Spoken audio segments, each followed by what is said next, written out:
गाय के अंदर दूध कैसे बनता है? आयुर्वेद में गाय के दूध को अमृत के समान दर्जा मिलता है। सिर्फ गाय का दूध ही नहीं बल्कि गाय के घी को भी अमृत के बराबर समझा जाता है। इसके अंदर इतनी ज्यादा पौष्टिकता होती है कि इंसान की सारी कमजोरी, सारी परेशानी एक ही झटके से दूर हो जाती है। लेकिन क्या कभी आपके दिमाग में ये सवाल आया है कि आखिर किस तरह गाय के अंदर दूध बनता है और इसका पूरा प्रोसेस कैसे काम करता है? गाय के शरीर में ऐसी कौन सी चीजें होती हैं जो कि दूध को बनाकर तैयार करती हैं? और 1 लीटर दूध बनाने में गाय के शरीर का कितना खून जाता है? आज इन सभी चीजों के बारे में बात करेंगे। बस हमारे साथ वीडियो में बने रहें।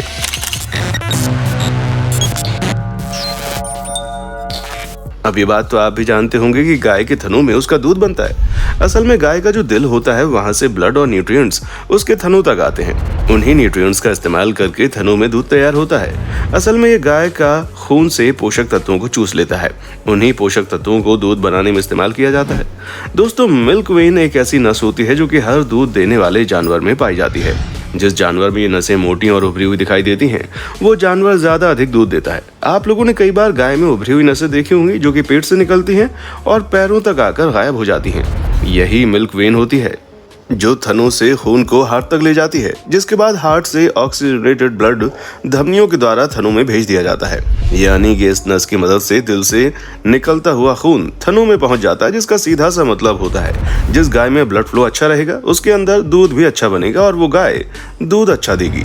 पर शायद आप ये बात नहीं जानते हैं कि 1 यूनिट दूध का निर्माण करने के लिए 400 से 500 यूनिट खून की आवश्यकता होती है। यानी कि अगर आसान भाषा में समझा जाए तो 1 लीटर दूध के लिए 400 से 500 लीटर खून की आवश्यकता होती है, जिसमें इतना खून गाय के थनों के जरिए बहता हुआ जाता है, तब जाकर दूध बनकर तैयार होता है। अब आप अंदाजा लगा लीजिए कि दूध बनाने के लिए गाय के खून को कितनी ज्यादा बार पंप होकर थनों तक जाना होता होगा। इसलिए अगर किसी गाय को अच्छी तरह से दूध देना है तो उसके शरीर में खून होना बहुत जरूरी है। इसीलिए जो गाय खाती पीती है उनका शरीर तंदुरुस्त रहता है, वो अधिक मात्रा में दूध भी देती है, और जो गाय कमजोर होती है वो ज्यादा दूध नहीं दे पाती। अब बात करते हैं गाय के थनों की, जिसे अंग्रेजी भाषा में अडर भी कहा जाता है। उसकी संरचना के बारे में जैसा कि आप देख ही सकते हैं, थन ऊपर से थैले के समान दिखाई देते हैं जो कि पेट से चिपके रहते हैं। इसके 2 भाग होते हैं, लेफ्ट वाला भाग और राइट वाला भाग, और इन दोनों ही पार्ट्स को लिगामेंट अलग करता है। ये एक प्रकार का टिश्यू होता है। ये थन के दोनों हिस्सों का अलग करता है। ये दोनों भाग एक पतली सी झिल्ली की मदद से 2 भाग में और डिवाइड होते हैं। इन्हें क्वार्टर कहा जाता है। इस तरह हम कह सकते हैं कि थन के अंदर 4 क्वार्टर होते हैं और यही 4 क्वार्टर हमें 4 थनों के रूप में दिखाई देते हैं। अब बात करते हैं थनों के अंदर किस प्रकार के सेल्स पाए जाते हैं जिनकी सहायता से खून के न्यूट्रिएंट्स को निकालकर दूध में बदला जाता है। क्योंकि दोस्तों, हमारी पूरी बॉडी ही कोशिकाओं यानी कि सेल से बनी होती है। हर सेल का अपना अलग काम होता है और अगर यही सेल कमजोर पड़ गए तो पूरा शरीर कमजोर पड़ जाता है। ऐसे में अगर हम गाय के थनों के बारे में बात करें तो दोस्तों, उसमें ऑलवेल्स नाम के कुछ स्पेशल टिश्यूज होते हैं और इनका आकार गोल होता है, जहां एक ही जगह पर दर्जनों ऑलवेल्स मौजूद होते हैं जो बिल्कुल अंगूर के गुच्छे की तरह दिखाई देते हैं, और इन्हीं सेल से ब्लड का दूध का निर्माण होता है।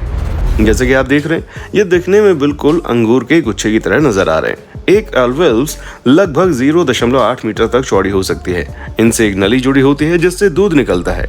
ऑलवेलस 3 भाग में होता है। पहले भाग को सेपरेटिंग सेल्स कहते हैं, यही वो जगह है जहां दूध बनता है। दूसरे भाग को र्यूमेन कहा जाता है, जहां पर दूध स्टोर होता है, और तीसरा भाग जो होता है उसे पेरिटरी डक्ट कहा जाता है। यहीं से दूध बाहर निकलता है। दोस्तों, हर एक ऑलवेल्स बास्केट सेल से ढका होता है क्योंकि इन्हें संकुचित यानी कि कांटेक्ट करने के लिए स्पेशल सेल्स का एक बास्केट होता है जिसे बास्केट सेल कहा जाता है। यही बास्केट सेल कांटेक्ट करती है तो ऑलवेल्स के अंदर का दूध बाहर निकल आता है। दोस्तों, सबसे पहले जब दूध को निकालना होता है तो जो गाय का दूध निकालने वाले ग्वाले होते हैं वो गाय के थन को धीरे धीरे सहलाते हैं। थनों को सहलाने से इसके स्पर्श का जो सिग्नल होता है वो नसों के माध्यम से गाय के दिमाग तक पहुंचता है, जिसके बाद गाय के शरीर में ऑक्सीटोसिन हार्मोन्स का प्रस्ताव होता है।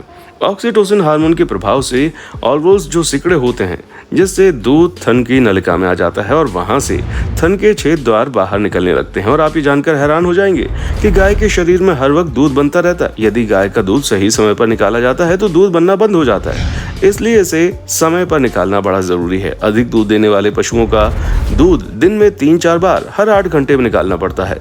असल में दोस्तों, गाय के दूध में जितनी ऊर्जा होती है उतना ही प्रोपियोनिक एसिड भी बनता है। यही प्रोपियोनिक एसिड लीवर में जाकर ग्लूकोज में बदलता है। ग्लूकोज को फिर लैक्टोज में मिलकर लैक्टोज में बदल दिया जाता है। लैक्टोज के बनने पर यह तय होता है कि गाय कितना दूध देगी। दोस्तों, इसके अलावा गाय के दूध में फैट की मात्रा कितनी होगी ये उसके चारे पर निर्भर करता है। गाय जितना अधिक चारा खाएगी उसके दूध में फैट की मात्रा उतनी ज्यादा होगी।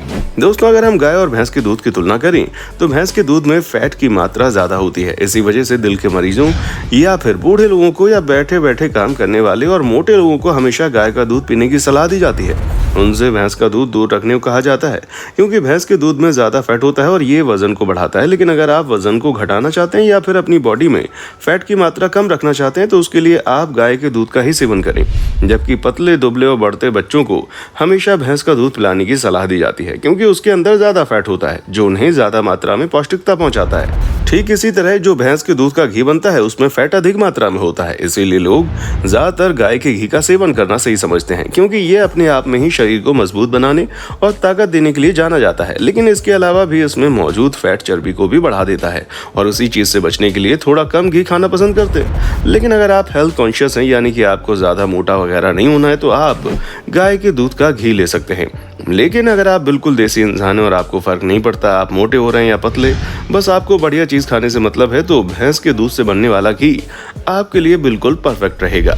लेकिन फिर भी हम आपसे कहेंगे कि आप गाय के घी का ही सेवन करें, क्योंकि आयुर्वेद में गाय के घी को अमृत के समान इज्जत दी गई है और इसके अंदर बहुत सारे औषधीय गुण भी मौजूद हैं। और सबसे अच्छी बात तो यह है कि गाय का जो घी होता है वो बिलोने वाले मेथड से बनाया जाता है। गाय के दूध में क्रीम वाला घी होता है जो मशीनियों से निकलवाते हैं या फिर घर में भी लोग मलाई बचाकर उसका घी तैयार करते हैं। दोस्तों, एक बिलोने वाला मेथड होता है जिसे आज भी गांव देहातों में इस्तेमाल किया जाता है, जहां पहले तो दूध को कम तापमान में गर्म किया जाता है, उसके बाद उसमें जावन डालकर उसका दही तैयार करते हैं और फिर दही को मथ करके मक्खन निकाल लिया जाता है। फिर इस मक्खन से जो भी निकलता है वो बिल्कुल ट्रेडिशनल मेथड से बना हुआ घी होता है, जो कि बिल्कुल शुद्ध और पावरफुल होता है। इसके अंदर बहुत से ऐसे गुण होते हैं जो आपके पूरे शरीर को जादू की तरह काम करेंगे। इसी वजह से गाय के दूध को अमृत का दर्जा दिया गया है। आप ये जानकर हैरान हो जाएंगे कि इस मेथड से बनकर तैयार होने वाला घी हमारे हार्ट के लिए हेल्दी होता है, वरना तो ज्यादातर चिकनी चीजें हमारे दिल के लिए खराब मानी जाती हैं। लेकिन यहाँ ऐसा कोई सिस्टम नहीं है। लेकिन हाँ, इस बात का ख्याल रखिएगा कि आपको पैकेट वाला घी नहीं लेना है, और ना ही हम उसकी बात कर रहे हैं जो पैकेट में प्रिजर्वेटिव्स डाल करके तैयार किया जाने वाला घी होता है। वो ना ही शुद्ध होता है और ना ही फायदेमंद। हम बिल्कुल शुद्ध देसी घी की बात कर रहे हैं, जिसे लोग अपने घरों में बनाते हैं और कई बार डेयरी वगैरह में भी इसे बड़ी मात्रा में बनाकर बेचा जाता है। आपको बस ये पता लगाना है किस जगह पर शुद्ध और अच्छा घी मिलता है, उस जगह से आप घी लाएं और अपना खाना भी खाएं और अपने घर वालों को भी खिलाएं, क्योंकि ये वाकई में अमृत की तरह काम करता है जो आपके शरीर को अंदर से मजबूती पहुंचाता है। लेकिन आप पैकेट वाले घी के चक्कर में ना पड़े, वरना लेने के देने पड़ जाएंगे। बाकी दोस्तों, आपको इस वीडियो के बारे में क्या कहना है कमेंट सेक्शन में आकर बताएं। उसी तरह की वीडियोस को लगातार देखते रहने के लिए चैनल को लाइक शेयर और सब्सक्राइब करना ना भूलें। देखने के लिए शुक्रिया। दोस्तों, आपको स्क्रीन पर 2 और वीडियोस दिखाई दे रही हैं, जिसे देखने के लिए स्क्रीन पर क्लिक करें।